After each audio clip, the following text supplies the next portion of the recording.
مهدي به راځي او د فلسطین نه به هغه خپل لښکر رواني او تورې پګړۍ به وهلي او په هغه لښکر کې به تاسو شاملېږئ او زه تاسو ته دا وصیت کوم که زه ومه نو زه به پکې شاملېږم خو تاسو خپلو بچو ته باقاعده خلکو ته وایئ ولې ستاسو نه تپوس کوم وایي تاسو د خپلو بچو نه وایي تاسو خپلو بچو ته دا وصیت کړی دی او که نه کوم وصیت و چې لکه که زه مړ ومه نو که امام مهدي راووتو نو ته به د هغه په لښکر کې شاملېږي هغه به بیت المقدس د فلسطین سره وي او دلته کې د دې سړی به ځي او د هغه سره به شاملېږي دا د الله پاک په قدرتونو پورې او د الله پاک چې کوم تخلیق کړی دی او الله پاک چې کوم شریعت دنیا ته رالیږلی دا به هغې پورې یو خندا د خندا چې امام مهدي به راځي دا هم داسې خبرې دي دا تا ته ویلي چا دي په قرآن مجید کې خو د مهدي نوم درسره نشته که یې صرف تا نوم یې قدر راغلی به مونږ تاسو ته وي چې او نوم پکې شته نو کیدای شي که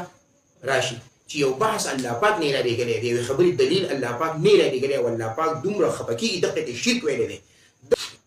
مهدي اوس اول خو نوم یې زده کړي چې مهدي څه ته چې څوک په هدایت باندې امام هغه امام ته یې لګېږي چې هغه په هدایت باندې نو د نبي علیه صلات وسلام نه والا او د قیامت د ورځې پورې چې کوم انسان په خپله د هدایت په لاره باندې روان او د قوم ته هم د هدایت خبرې کولې دغه امام په بل چا پسې ګرځي په بل چا پسې ګرځي اوس په سبا یو بل سړی د دې نه به غلطه فایده چوټه کړي د دې خبرې نه به یو سړی غلطه فایده چوټه کړي او هغه به چې کوم دی نو توره پګړۍ ووایي او هلته به راښکاره شي وایي به زه امام مهدي یم بیا به ورته څه او هغه چېرته مثال په طور یهودي او اسلام ته نقصان رسول غواړي او ستاسو او یو تپوس سره بل کوم ستاسو په خیال کې په دې زمانه کې یو تل نه وو ته ویلي زه امام مهدي یم داخله پرې پرېږدي تار کړی وي سورې کړی وي دا خلک د قرآن نه مني د امام مهدي بوځي امام مهدي ستا په شان دي دې خلکو خو په لاره کوڅو کې راښودي قصولي تا ته دا خلک معلوم نه دي نو دا امام مهدي به راځي او دجال به راځي بسم الله الرحمن الرحیم عزتمندو ناظرینو نن مونږه د یو داسې عقیدې په باره کې خبره کوو چې بعضې خلک دغه عقیدې ته افسانه وایي بعضې خلک ورته د سیاست په نظر ګوري او بعضې خلک ورته د ضعیفو احادیثو مجموعه وایي او دا عقیده ده د حضرت امام مهدي په باره کې نو سوال دا دی چې آیا امام مهدي د دې ظهور به کیږي او که نه او آیا دا زمونږ علمي ورثه او په احادیثو کې د دې څه تذکره شته دی او که نه او کم خلک چې د دې نه انکار کوي نو دغه خلک د دیو بیکګراوند څه دی او په تاریخ کې چا او کمو خلکو د دې نه انکار کړی دی او نن سبا چې کم خلک د دې نه انکار کوي نو د دې نظریه او د دې دا فکر دا به موږ د چا سره میچ کوو او د کم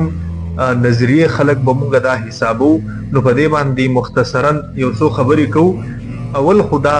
موږ تاسو ټولو دا عقیده ده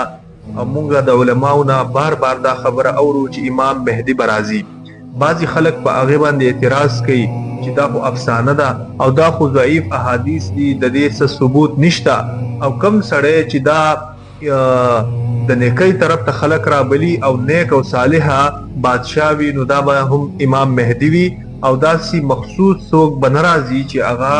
داسې د احادیثو په رڼا کې چې کوم د هغې صفات ذکر کړی شوي دي او د هغه حکومت ذکر کړی شوی دی داسې هیڅوک به هم نه راځي دا اسې مسلمانان دا په یو تمنا کې غورځول دي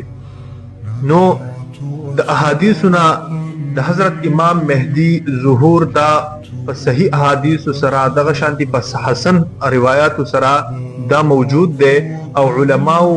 د دې احادیثو د دې معنوي تواتر دا غي اقرار کړی دی چې دا احادیث چې دي دا ټول راجمع کې نو مانن دا ټول تواتر ته رسیږي او د تواتر نه انکار کول دا انسان کفر ته رسي په حدیث کې نبی کریم صلی الله علیه وسلم باقاعده د حضرت امام مهدی رحمه الله په باره کې دا خبره کړې ده چې المهدی مني اجل الجبهه اقنى الانف نبی کریم صلی الله علیه وسلم فرمایي چې امام مهدی برازي او دا به زما دا نسب نوي اجل الجبهه د کلاو او د واضحه تندي او مخ والبي اقنى الانف او د نری پوزي والبي دا نبی کریم صلی الله علیه وسلم د هغه بعضی صفات ذکر کړی دي لکه بعضی خلک هغه دا اعتراض هم کوي چې هر یو سړی هغه د امام مهدي دعوه کوي نو آیا هغه مونږ منو چې آیا دا امام مهدي دی او هغه پسې ورپسې کیږو او هر سړی هغه به دا دعوه کوي چې زه امام مهدي یم نو نبی کریم صلی الله علیه وسلم د هغه نشانه مونږ تراخولې دي چې امام مهدی دا به کم صفات والی او کم سره دا به امام مهدی وی. نبی کریم صلی الله علیه وسلم بیا فرمای اسمه اسمی دا هغه نوم دا به زما د نوم په شانتی یعنی محمد نوم بی و اسم ابیه اسم ابی او دا هغه د پلار چې کم نوم دی نو دا به هم زما د پلار د نوم په شانتی. او بیا نبی کریم صلی الله علیه وسلم فرمای المهدی من عترتی مهدی دا به زما د خاندان نه دا به د قریش من ولد فاطمه او دا به د فاطمه رضی الله تعالی عنها د خاندان. او نبی کریم صلی الله علیه وسلم فرمای وای چې کله د دې ظهور وشي نو دا به د رکن یمانی او دغه رنګي د مقام ابراهیم ترمنځ به خلق التکدار اگیر کی او خلق به د دې سره بیعت وکي او دا به خپل مشر او امام مقرر کی. نبی کریم صلی الله علیه وسلم فرمای یملأ الارض قسطا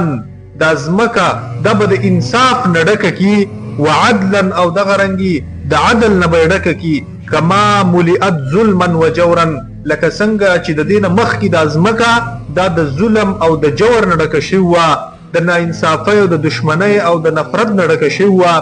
امام مهدی چې کله راشي نو دا ټول ظلمونه دا ټول ناانصافۍ دا به ختم کی او د یو عدل والا حکومت به قائمي. او بیا نبی کریم صلی الله علیه وسلم فرمای یقسم المال صحاحا او چې کوم مال د مسلمانانو دی او د چا حقوق دي دا په صحیح طریقې سره هغه تقسیمي. بعضی خلک هغه دا اعتراض کوي چې امام مهدی نوم دا په قران کې نشته نو چې په قران کې نشته نو مونږ یې څنګه ومنو. نو په قران مجید کې صراحتا د حضرت امام مهدی نوم نشته خو لیکن علامه آلوسی او امام قرطبی هغه اشارتا د حضرت امام مهدی ظهور چې دین او هغه اشارتا د قران مجید نه ثابت کړی دی. وعد الله الذين آمنوا منكم وعملوا الصالحات لنستخلفنهم في الارض. د سوره نور آیات دی. رب العالمین فرمایي چې مونږ وعده کړی د هغه کسانو سره چې ایمان راوړی دی وای دیو له مونږ خلافت ورکو او دا خلافت حضرت علامه آلوسی او امام قرطبی رحمه الله فرمایي د دین مراد امام مهدی او دغه رنګي حضرت عیسی علیه السلام دی چې دیو برازي د قیامت په آخري وختونو کې او دیو به د انصاف او د عدل والا حکومت قائموي. نو دا اوس د دې نظریه او د دې عقیدې نه انکار څوک کوي او په تاریخ کې د دې نه انکار چا کړی دی نو په دې باندې موږ تاسو چې کله په تاریخ باندې نظر واچو د دې نظریه نه خوارج انکار کړی دی. د دې نظریه نه مستشرقینو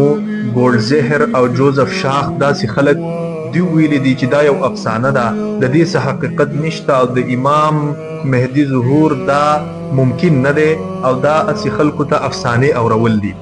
دغه رنګي معتزله هغه هم د دین انکار کوي چې د امام مهدی د ظهور دا خبره د افسانه ده. دغه رنګي جدید چې کوم عقل پرست خلک دي لکه سر سید احمد خان شو غامدی شو او دغه رنګي غلام احمد پرویز شو